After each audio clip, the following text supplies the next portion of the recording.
Ladies and gentlemen, I pray to God this works. That's what I'm talking about. What is going on? It is Saturday. It is the 29th of July.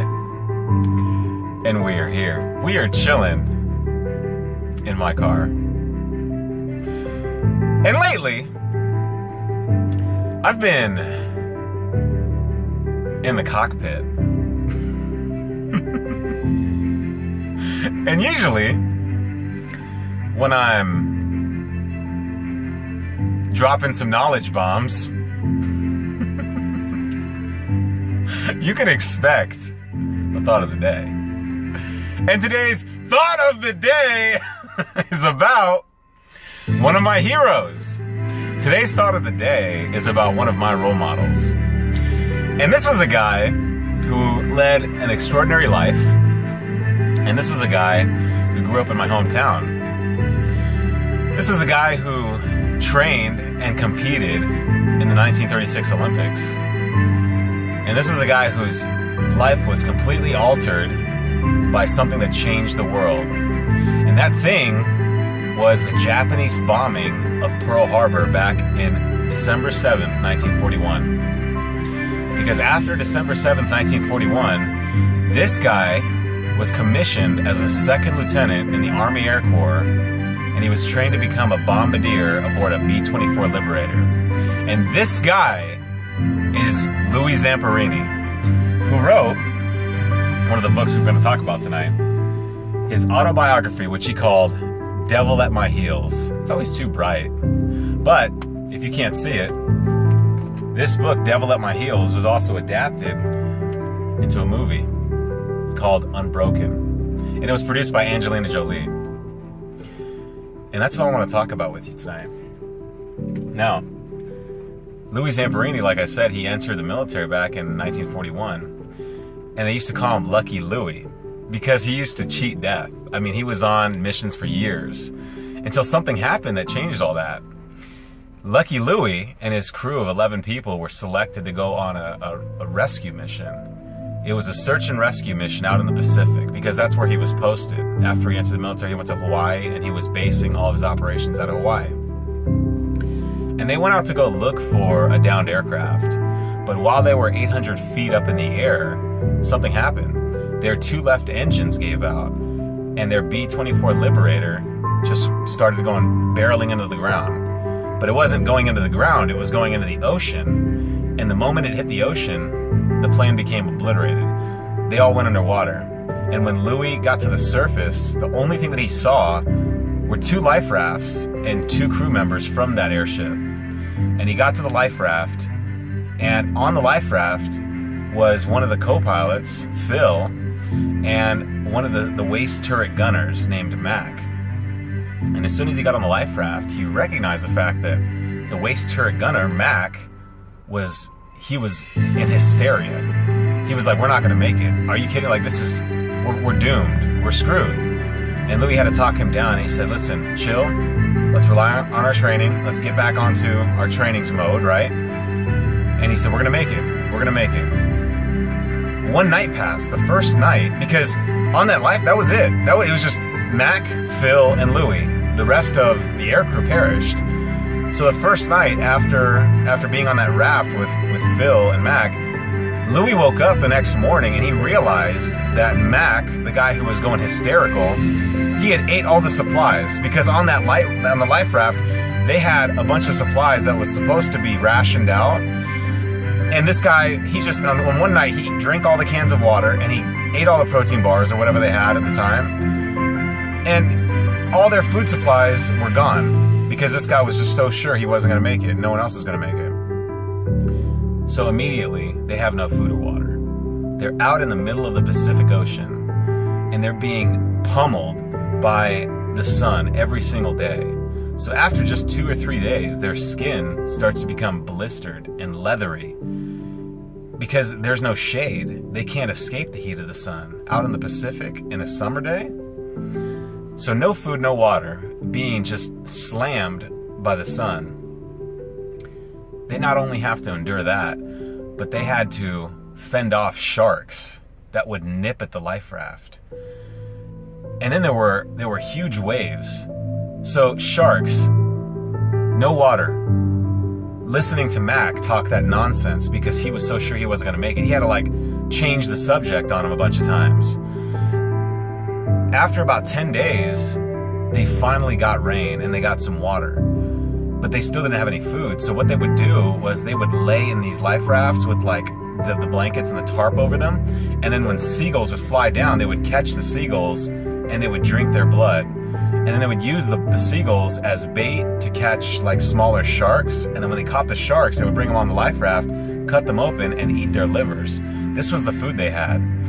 Let me ask you something. Do you know how long they were on that life raft for that time they were out at sea? Listen to this. They thought they were going to be rescued. They saw a B-24 looking for them. And they saw the B-24, and in the pack of supplies, they had a flare gun. They shot the flare gun off. The B-24 didn't even see them. How demoralizing is that? The B-24 doesn't see them. A few days later, they see another aircraft, and they're doing the same thing. They're hooting and hollering. As soon as this aircraft recognizes them, the aircraft kind of does the wings thing, and then it turns into the sun. And as soon as that aircraft turns into the sun, the glare of the sun reveals that on both wings, it was the Japanese rising sun emblem. And that aircraft turns around, and now it's strafing. It's fucking shooting at the life raft. So immediately, Louis' training kicks in, and they jump off the life raft, so that, because he was taught in training, hey, if you go 3 feet underwater, the bullets can't find you. So they jump off, they're in this hot water, they got sharks around, they're trying to escape bullet fire. They escape the Japanese aircraft, and they hope that the aircraft doesn't go back and report their location. Again, storms, pummeling seas, the sun beating down, sharks, no food, a guy on the life raft talking that nonsense about how they're not going to make it. You know how long they were on that life raft? Listen to this. 47 days out at sea. 47 days. And as soon as they find land, after that 47th day, they get off the life raft, and guess who's on the land? Japanese Imperial Navy. The Japanese were there, and they took them as prisoners of war. They took them as prisoners of war, and now they're POWs being humiliated, being beaten, being just mercilessly treated. Being the food that they would be fed, it was rice balls filled with maggots, and they would throw the rice balls at these guys, and they would have to pick up every grain out of the dirt and the mud. 2 years of that. They were moved to a POW camp in Saitama, which was outside of Tokyo. And after enduring all this stuff in the POW camps, at one point in time, Louis was bussed over to Tokyo in order to go to, because they knew about this guy. They knew that he was an Olympic runner. He actually ran in the Olympics. So they knew about him, and he had some influence in the American population. So they said, listen, you go on the air right here. They took him to a radio station. They said, read this. And he said, I'm not going to read this. They said, why? He said, this is propaganda. I'm not going to read this. They said, if you read it, you'll have better conditions. He said, no, I won't. And they treated him like shit because he wouldn't read it. So if conditions weren't worse enough, they continued to treat him like shit. And if that wasn't bad, they sent him up to even worse. Like, he thought he was being liberated. They sent him up to a POW camp in northern Japan, which was a coal mining facility. And they were just worked to the fucking bone, like 16-hour days, just moving coal. They were black, soot on their face, being beaten by the guards. There was one guard in particular. If you've read the story, you know which one I'm talking about. It was called the Bird. And this guy, he was merciless towards Louis Zamperini. So all this is happening, and he's just roughing it out. Eventually, after 2 years, they become liberated. The war is over, and Louis gets to go home. And he survives this. And it made me really wonder, how? How does someone go through all that shit and make it? That's the question. That's what I want to ask you tonight. What sets someone like that apart from you and I? Well, here's the thing. Life is going to deal you some tremendous fucking blows. Life is going to deal some tremendous blows. These blows are going to come in the form of losses of loved ones. They're going to come in the form of financial adversity. They're going to come in the form of the betrayal of friends. And, you know, I can't really predict what's coming in your life. But what I can predict is there was a storm coming in your life. And if you're saying, you know, don't say that, Mayor, that's like speaking evil. I'm not like speaking evil into your life. Like, if you live long enough, you're going to encounter a storm. You're going to have a dark day, because that's what happens. Dark day after dark day, and we move towards the storm, whether you know it or not, whether you want to believe it or not. So life is like a string of these storms. And you take a Louis Zamperini. How did this guy endure a storm like that? Well, I think I have the answer. I was actually on my Facebook the other day, and I was talking to one of my mentors. My mentor, Nathan Lewis Jackson. Lewis, him and I were talking about some of our ALS lessons. And he talked about SA02, Performance Eval. I talked about CF04, Full Range of Leadership Development. But what I want to talk about tonight is all about that PA01, airmanship. I want to talk about what's called warrior ethos. You see, Louis Zamperini possessed what I call warrior ethos. And what is warrior ethos? Well, warrior ethos consists of three main parts. That is hardiness of spirit, moral and physical courage, and resiliency. These are the three things that Louis Zamperini used to endure. So number one, let's talk about this. Hardiness of spirit. Hardiness of spirit is essentially force of will. That's what that is. Louis Zamperini had force of will. He had faith, okay? Now, faith is a loaded term, but all faith is the feeling of success before you have it. Faith, force of will, hardiness of spirit, these are all synonymous. He had backbone. You know what he said during an interview? Years later, he said, when our plane was going down, I already saw the end in sight, and I saw myself making it to the end. And I'm like, holy fuck. While the plane is going down, he already sees himself surviving. That's mindset. He had it. He had faith. He could see himself on the other end. You know, one of my favorite books says, you must have faith to call forth those things to be not as though they were. Woo! Isn't that good? That is good. He had faith. That's hardiness of spirit. Now, the second component, moral and physical courage. Physical courage. Well, like I said, Louis Zamperini, he was training and he competed as an Olympic runner. When that plane hit the water, a large part of the crew perished. But the people who still survived, they went down underwater and they were tangled up in the wires. Some couldn't swim to the surface. See, when I say that the storm is coming in your life, I say that because, you know, if you're prepared for the storm, if you've been fortifying for the storm, you're going to make it. When Louis Zamperini, the reason why he was able to swim to the surface is because when it was time to swim, he had already been running. He was training for the Olympics. Of course he could swim from where he was to the surface.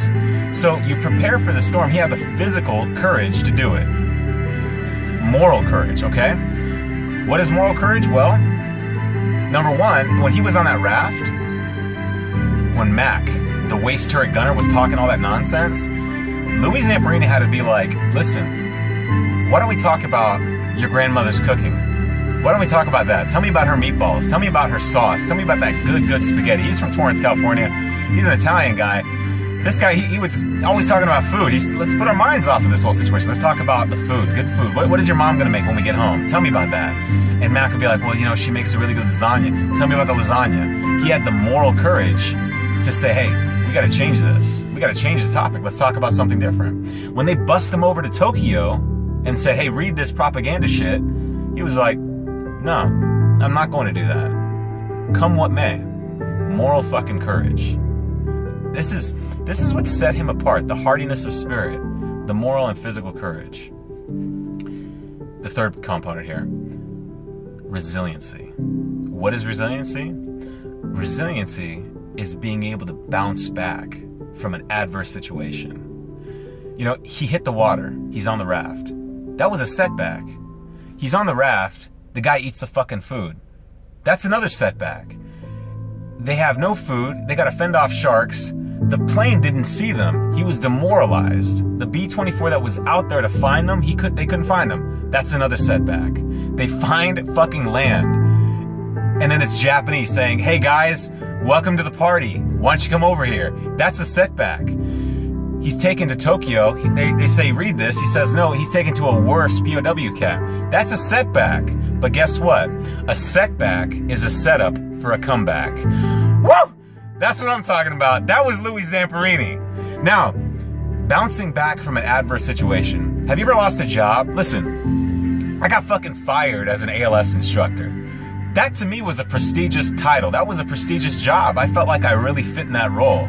I got fired. When Louis Zamperini's engines on that B-24 Liberator caught fire and they hit the water, that was a setback, and that was like getting fired. He lost his job. His job was to be on the B-24 as a bombardier. He wasn't even supposed to do search and rescue. But he lost his job the moment that B-24 hit the water. You know what? Did I lose my ALS job and fucking go to POW camp? Did I lose my job and was I sent out at sea for 47 days with no food or water? No. He bounced back. This guy had it. This guy had some fucking mental toughness. So he had the ability to bounce back. And not only did he have the mental toughness to endure it, but after 2 years of POW camps, he was liberated, and he even had the fucking courage to go back and forgive all his captors, all the ones that would agree to meet him. He went back after the war, and he went to go and just like forgive everybody who treated him poorly. It's not enough. It wasn't enough for him to conquer the war and conquer his own physical war and win in his own war, but he had the courage to come back. Do you see what I'm saying? It would not be enough just to like be liberated and go home. He had to bounce back from that. That was a mind-altering experience. That was a life-altering experience. But he had the ability to bounce back from that. It's like my mentor, Les Brown, says. He says, when life knocks you down, try and land on your back, because if you could look up, you can get up. Where the fuck have we been? This shit right here. I'm telling you, baby. I'm fired up. But that was Louis Zamperini. And I'm serious. You might always want, like, why are you reading autobiographies all the time? Why are you reading biographies about people? Well, have you ever been in a room where, like, someone had it worse than you and you don't really feel like you have, like, you really don't have the spotlight to complain? Like, you're like, oh shit, I thought my shit was bad. That sounds like he had it pretty rough. You know what happens when you read autobiographies? The reoccurring theme that I'm finding in people like Louis Zamperini, Mike Tyson, Steve Jobs, Jackie Chan, all these people that I read about, they're all saying the same thing. We endured tougher shit and we still pulled it off. When I read about their stories, I'm like, damn, I got fucking nothing to complain about. I really don't. It's a reminder. So I keep myself reminded that I'm in a good position and I can still succeed.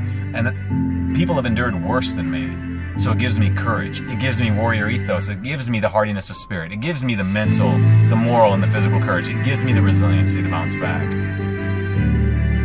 That's it, baby. Louis Zamperini. Pick up the book, Devil at My Heels. Or just watch the movie. Maybe you like movies. Some people are visual learners. Watch that movie, Unbroken. Like I said, once again, ladies and gentlemen, we are here. We are chilling in my car. And we are singing like the birds sing, not worrying about who hears or what they think. I look forward to talking with you soon. It's funny, one of my friends, I got a message. He sent me a link to the part number for a 2009 Nissan Cube, and it was this light bulb. He said, hey, listen, I don't want you to stop what you're doing. Just make sure you order that light bulb. I know you are. But like I always say, be well. Be healthy, and I will talk to you very soon.